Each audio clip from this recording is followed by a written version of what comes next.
Namaskar everyone. This is actually a re-interview with Mukul Anna because last time I didn't switch on the mic, but Mukul Anna was kind enough to again reshoot the video. So Namaskar Anna, welcome to the channel again. So I'll just give the mic to you.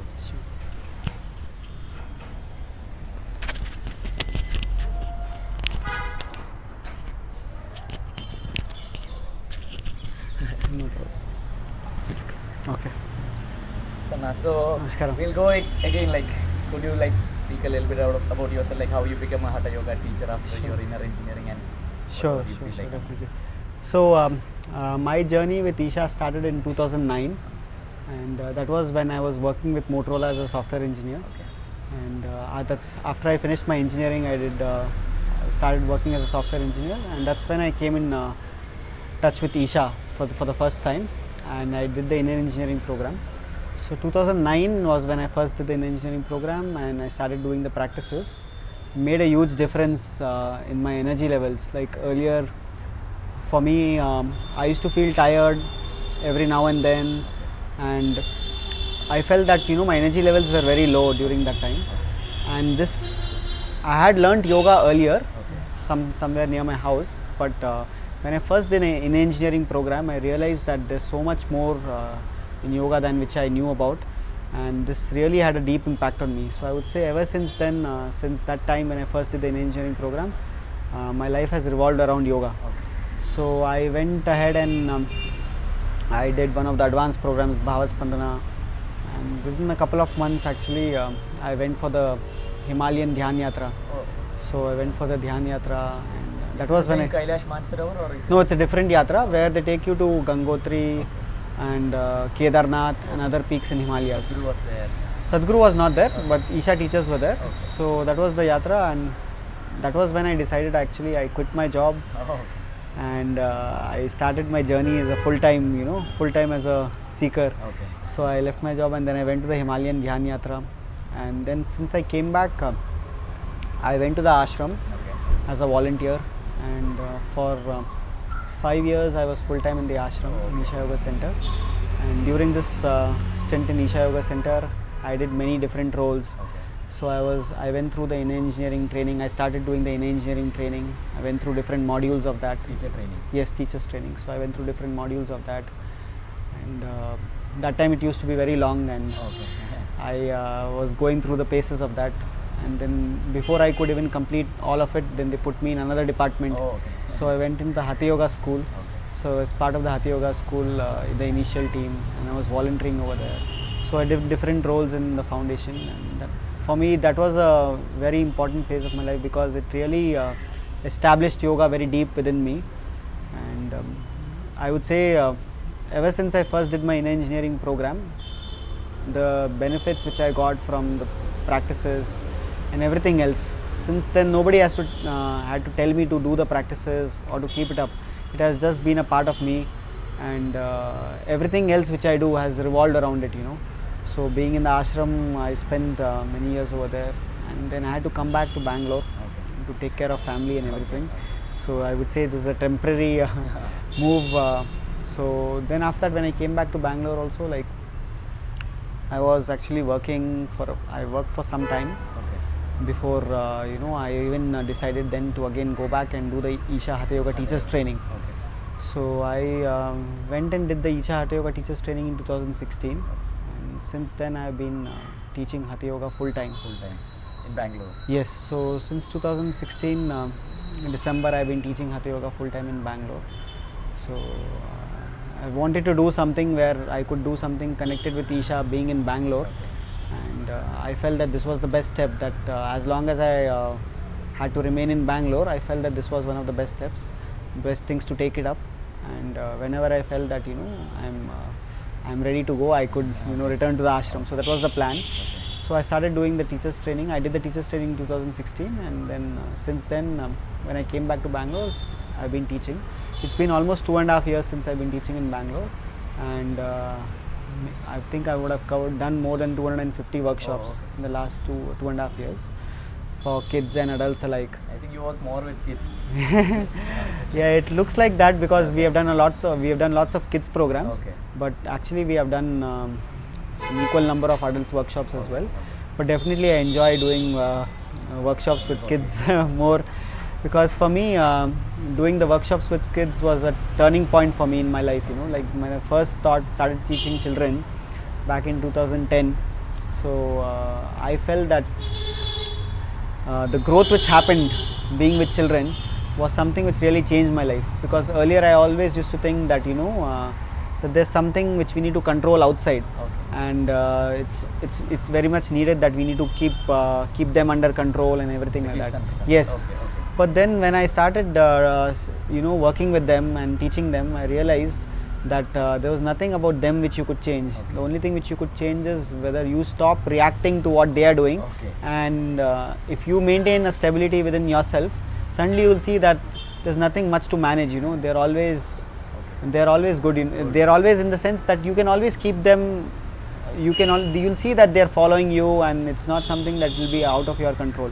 So initially you'll think that it's very difficult to keep them in check or something like that, and you have to work on them. And but the moment I started seeing that it's not them, but it's me, I need to work on my balance and stability.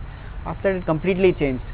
So then after that I started enjoying taking children's classes so much that The program was basically for you. yeah. Because see, the thing is with kids, no, it's not like adults classes. See, with kids, you'll immediately, if they find you interesting, they'll listen. If they see that it's not something interesting, they will turn out. So you have to be like completely with them with so much enthusiasm, and you have to be completely alive when you're teaching them. You just can't be doing something and with them. So with kids, it's a very different ball game altogether.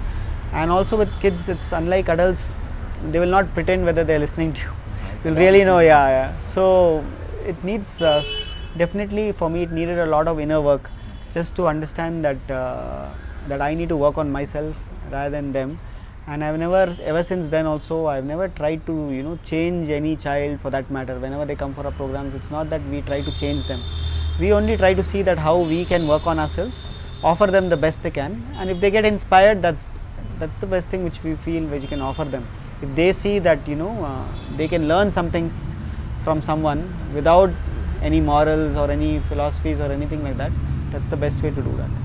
So I've been teaching many programs since then. So could you talk more about those programs? Sure, definitely. So one thing which we did in Bangalore when I started teaching is I started teaching these day programs for kids, where we used to teach them practice like Upa Yoga or something on those lines. We started teaching them these practices. So we used to have 3-day programs, 4-day programs for kids. So I started teaching these kids programs, and this continued for a year, where I taught many different programs for kids in different parts of Bangalore. And after that I realized that that there is a need for also putting together a program where it could be residential in nature and lot more things can be impacted. First one was 1-day program. Yeah, it was like many day programs where they come for a few hours, they learn and they go back home. So for about a year I did those day programs, and then 2017 December was for the first time when we conceptualized a program called as Srishti. Yeah, so we called it as Srishti because we felt that this is something where they can be in yoga or union with everything else around them, the universe, whether it's the trees, the plants, birds, animals, human beings, insects, everything around them, how they can be in harmony, And this was one of the reasons we thought that when we do a residential program of this nature, we'll at least have that much time and scope to bring in all the other elements. So we kept the program focused mainly on 4 elements: nature, yoga, food and play. So these were the 4 major elements which we wanted to keep the program focused on, because we felt that these 4 elements, personally I felt that I was not exposed to many of these elements when I was studying, So I felt that if we can bring this very early on in kids' lives, it will be very helpful. So we designed this program where we used to take them out for 3 days like a residential camp. Morning and evening we have yoga sessions, and rest of the time we have game sessions on food and farming sessions where they learn how to grow food and how the food comes, what is the process. All this. So they can see all this, because see, I see that in the city they hardly get an exposure to all these elements, and since they are living in concrete buildings, many of them they don't get to spend time in nature.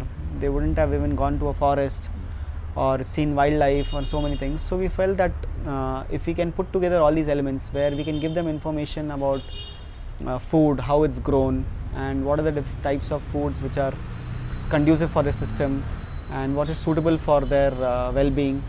So we have lessons on that. Then we take them out for treks, and they get to spend time in nature.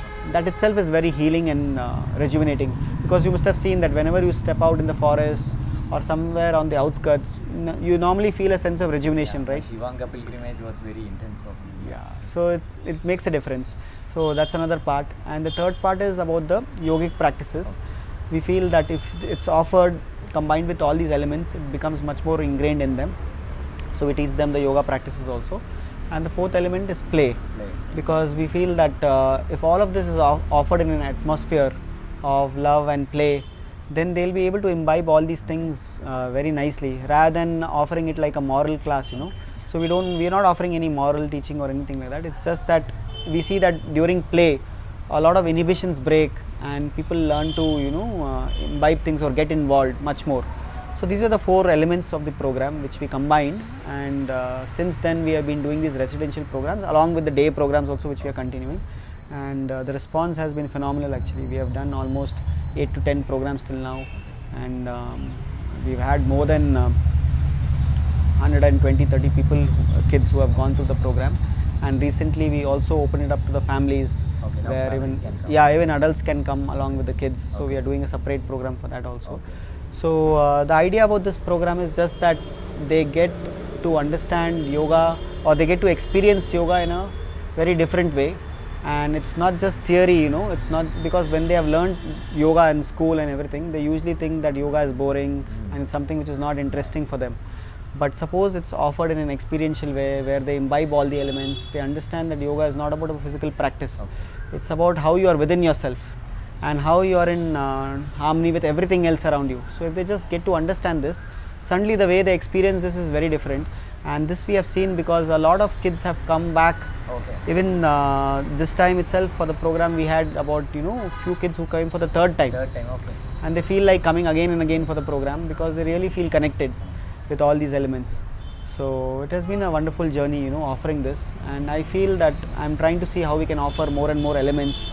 Like for the first time, a few weeks back, we did a program in Bandipur, and there we could offer many more things, because we did this program in Bandipur so we could take them out for safaris. There was an enormous amount of wildlife and even birds, different kinds of birds which they could notice, and Bandipur is very rich in flora and fauna. So it was really wonderful, you know, taking them out there. And again, this Friday we are starting another camp in Bandipur. Yeah, from 9 to 12 we are doing that. So I feel that if we are able to take them out to such places where they are connected with all the elements. See, one more thing which we want them to do is, nowadays we see that especially kids in the city, they feel that, you know, the moment they if suppose they most of them, they would have never even planted something. They wouldn't have got they wouldn't have got their hands in the soil. And if suppose they see an insect or something, the first thought which they get is, let's kill it, you know.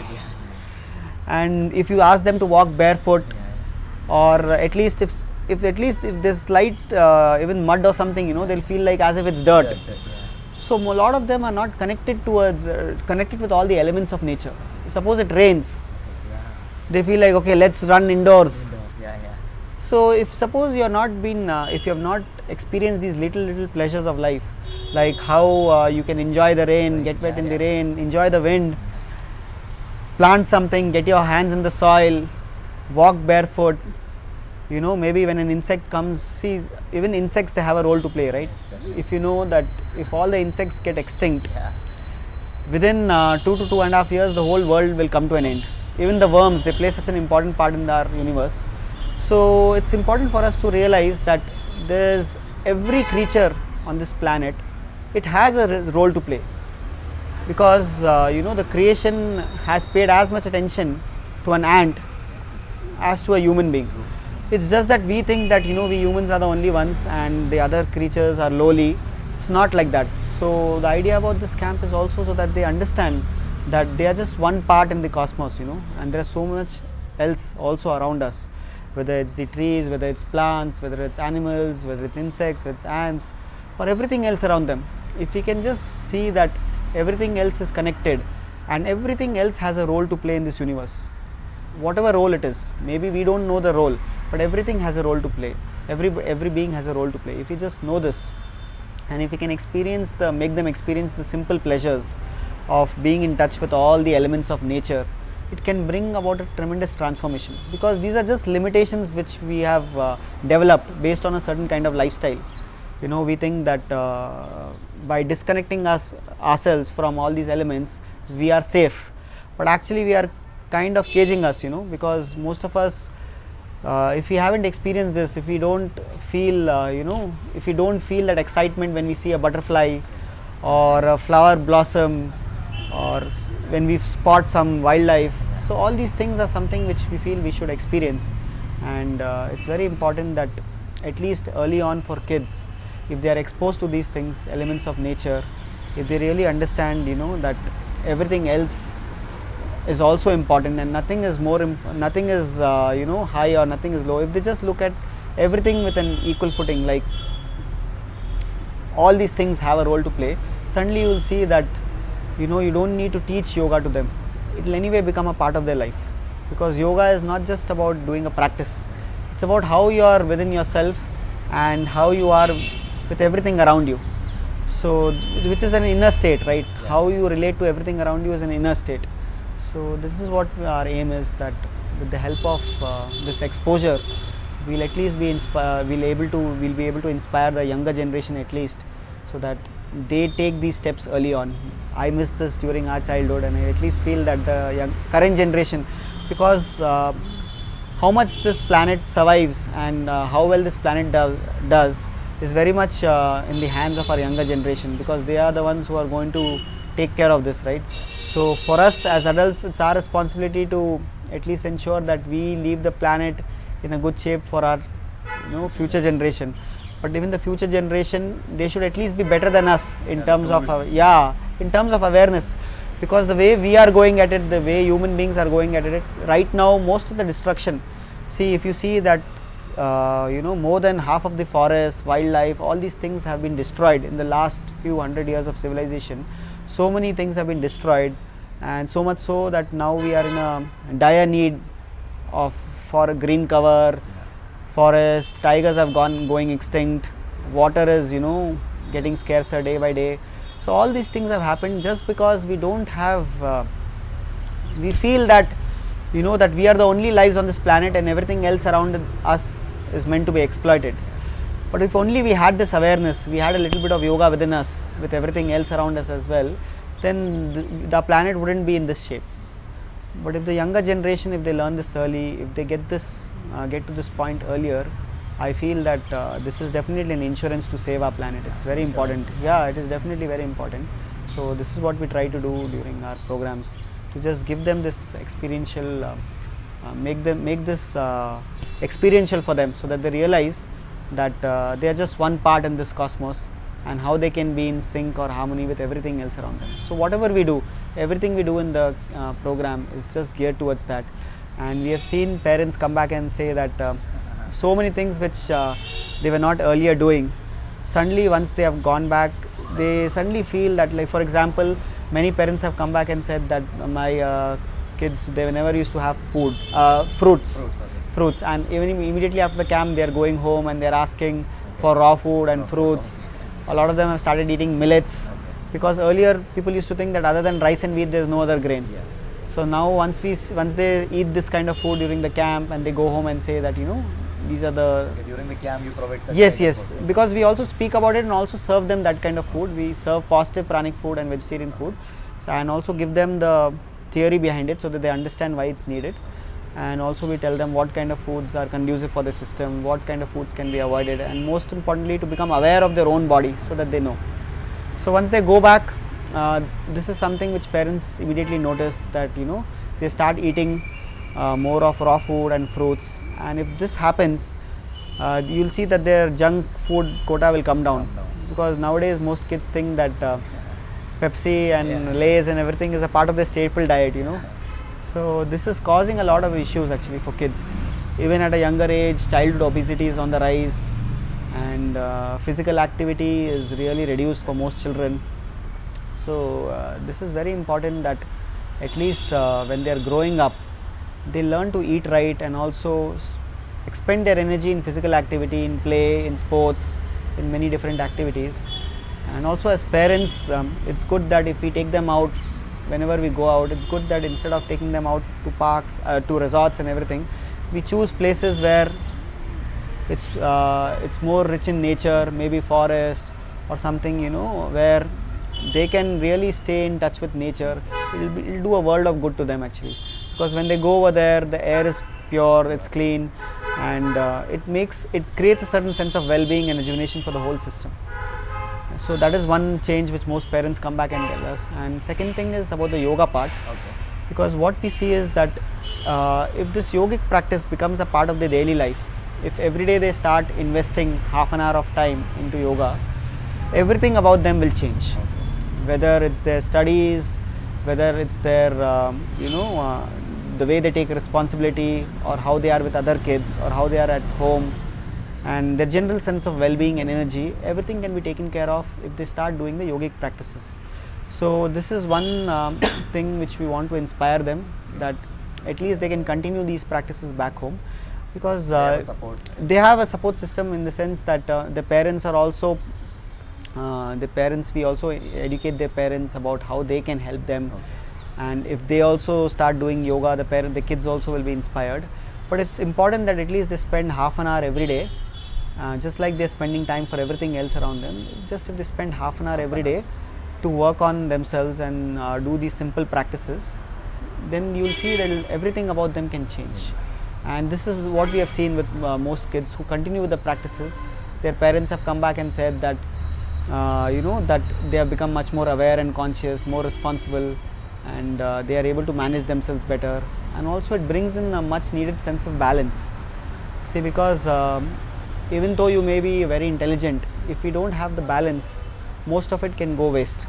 If at all we have to use our capability to the maximum possible extent, that balance is very important, and yoga brings that balance. We have seen many cases where people are highly intelligent, but still they may not be able to fulfill their ultimate potential or whatever they are really capable of, because maybe because of some emotional thing happened with them, or something went down in their life and suddenly it pulled them down. So it's important that we don't go too high nor too low, that you maintain that balance, so that equanimity is there. That doesn't matter what's happening with you, doesn't matter what the outside situation is, you can maintain the balance. So that is where we feel that imparting yoga is very important. Even these practices help them to. It will definitely help, because with these practices you don't need to impart any philosophy. You just do the practices. Suddenly you will see that within a few months of practice, you will start seeing the changes within you. Your energy levels will increase. Your sense of balance will be there. It will be a prevention for many different ailments, because once you're doing the practices, your energy body gets invigorated, and it definitely will help you. So that yoga is a very key part of our program. And one more important thing is also teaching this in the right way, because a lot of yoga classes which are happening nowadays, it's the focus is very physical, to try to teach yoga as a physical exercise. But yoga is not just for physical health and well-being. That's just one side benefit of yoga. Yoga is much more holistic science, so the way you impart it makes a huge difference. So also different kinds of asanas, we should not be practicing everything. Depends on the age, because so because see, when you are at a certain age, when your skeletal system is developing, you should only practice those kind of asanas which are suitable for your system. So in Isha we have different asanas, different kinds of practices for different age groups. For example, if they are between 4 to 7 years, then we have simple practices called as Upayoga, which they can practice. Once they cross 7 years, we can teach them the full set of Upayoga, and we can also teach them something called as Surya Shakti, which is very similar to Surya Namaskar. And we can also teach them pranayam and arm chanting. Once they cross 8 years, we can teach them more intense form of exercise called as Angamardana. And when they are above 14 years, we can teach them even different advanced yogasanas. And when they've crossed 15, we can teach them kriyas like inner engineering, Shambhavi Mahamudra, or other kriyas we can teach them. So based on your age, your yoga also should grow accordingly. Like as you grow, your yoga also should grow. It's not that every asana can be done by anyone. So a lot of places outside they're teaching people advanced asanas, though the body is not developed. They're teaching them shirasana and other things. So that can even cause more damage than good, So it's important they learn yoga in the right way and yoga which is age appropriate. So that's also very important because what can cause your well-being, it can also cause problems if it's not imparted in the right way. So imparting it in a proper way where you keep in mind certain conditions, like making sure that you're in empty stomach condition while doing the practices, or imparting the practice in a committed atmosphere where they understand the significance of this. So these are very important steps which we feel that if this is imparted in the right way, the child is also committed to keep up the practices going forward. So this is something which we stress on in terms of yoga. And other things are, we see that the moment they start doing these yoga practices, everything else around them also will start slowly changing. You don't need to do anything separately. It's just that this is one of the most important things which they need to set right. Just like how they're brushing their teeth or having their bath, this is like an internal bath which they can do. So I'm very happy that we are able to offer this to so many kids, and for all of them now, I'm glad that at least they say that when they hear the word yoga, it's at least a positive association for them, rather than thinking that it is something boring which is I don't want to do. So that's something that is our aim, to make it more interesting for them, to make it more engaging for them, and so that they understand that this is not something which they need to. It is not something which somebody needs to tell them to do. It's something, if they realize that it's for their well-being, if they just do it for a few months, then they'll see the benefits, and they'll automatically they know that this is for my well-being, and they'll do it. Take it up. So now, how do everyone contact you? Like, are you on social media, Facebook? Like, just have a channel or something? Sure, yeah. So basically, in terms of the our social media, we have a website called as yogire.com, yogire.com. So yogire.com, and we also have a website. If you visit the website, you'll see all our links. Okay. Like there'll be we have a separate website for the Srishti program. It's called srishti.yogire.com. Okay. We have a Facebook page also. We have Instagram also. So if you just search on any of these channels for Yogire, like you'll where are you more active? Like people where will you reply, on Instagram, or is it? I'm active on all the networks. Like Facebook, I'm very active. Facebook and Instagram, definitely very active. And we also have a WhatsApp group. Okay. A Yogire WhatsApp group where people can join and they can stay updated. Anyone can join. Anyone can join and they'll stay updated. We usually post tips for health and well-being, and our program updates and Sadhguru's articles and initiatives for well-being. So that is the link to join. That is also on our website. If they go to Yogire, all in the description. yeah. If they go to yogire.com, they can definitely do that. They can stay updated about all our programs. So that's one of the best ways to stay in touch with all of us, and they can always write to me also. Okay. If they have any questions. You can feel free to do that. So you have become social savvy now. Yeah, actually what happened was I would admit that few years back, 3 years back, when I started, before I started teaching, I hardly used to post 1 or 2 posts in the social media, and my Facebook account was like, most of the time it was inactive. Okay. And I was really social media shy, and it was very difficult for me to write something and share it. Then I realized after I started teaching, is that if I don't break these limitations, I'll be only left teaching myself. Okay. So I said that now it's high time that we break these limitations, and this is part of the sadhana. It's not something which I should look as something different. It's something which I need to do for whatever I'm trying to do to reach people, because we should reach people wherever they are. So then I started doing this slowly. I started posting, and slowly I got more confidence, and nowadays I'm doing so many posts on social media and all. But this is definitely, for me also, it was a constant means of evolution or growth, because earlier I could hardly write a few sentences, I would say, or at least even if I could write, I didn't want to post it to the public. But now I'm speaking so much and writing and doing all these things, because we want to reach out to as many people as possible, and wherever they are. And if they are active on social media, we should reach them there. So I'm trying to see how I can break our limitations. And even video, I hope we can do many more of these video things, because for me usually I'm more comfortable writing than in video. Okay. But maybe this is one of the first opportunities, and Yes, I hope this time the mic works. and maybe further on after this, probably we'll see how we can do more of video content. But definitely, we are really active on all these channels, so they can get in touch with us. And the al- tools are there, they just need to take it and yes, make yes, it yes, yes. happen. Definitely, it's all these things are there. And also, what I would say is, see, this whole part of what we are doing, right? For me, this is like a sadhana. Sadhana. See, for me, from the time I What started is the doing, sadhana, Anna, for people who do not know what yes, see, sadhana is like a process for growth. It's like a tool for one's growth. So, for example, you know, whether you're doing the yoga practice, now this is also a sadhana. Which example, you're doing this because you want to grow within. Okay. Now you can even use your work as a sadhana. For example, you're working in office, you're coding. Let's say if you're a software programmer, you're coding. Now then you can use that as a process of your growth. So if you're using that also as a process of your growth, then that also becomes sadhana for you. Now if you have family, let's say you're having a family, right, and you're interacting with them, you're managing different tasks at home, even that could be a sadhana. Even that could be a means or tools for your growth. So for me personally, with everything which I'm trying to do, I just try to see that everything is a means for my own growth. So I'm not doing this as a profession. From the time I did the Indian engineering program in 2009 till now, my only focus has been that how I can grow within and how I can make yoga an experiential part of myself, and how I can offer this to more people around me as well. And that is the only intention which we have. And this is not like a profession for us. If this is something which has touched me very deeply, so much so that, you know, I felt that this will be the focal point for me, and I quit my job and I said I want to focus all my energies on this. So this is something which touched me very deeply, and I just want to see how I can offer this to more and more people. And for this, maybe this is a vehicle right now. The teachers training was a vehicle for me where I could get trained to offer this to more people.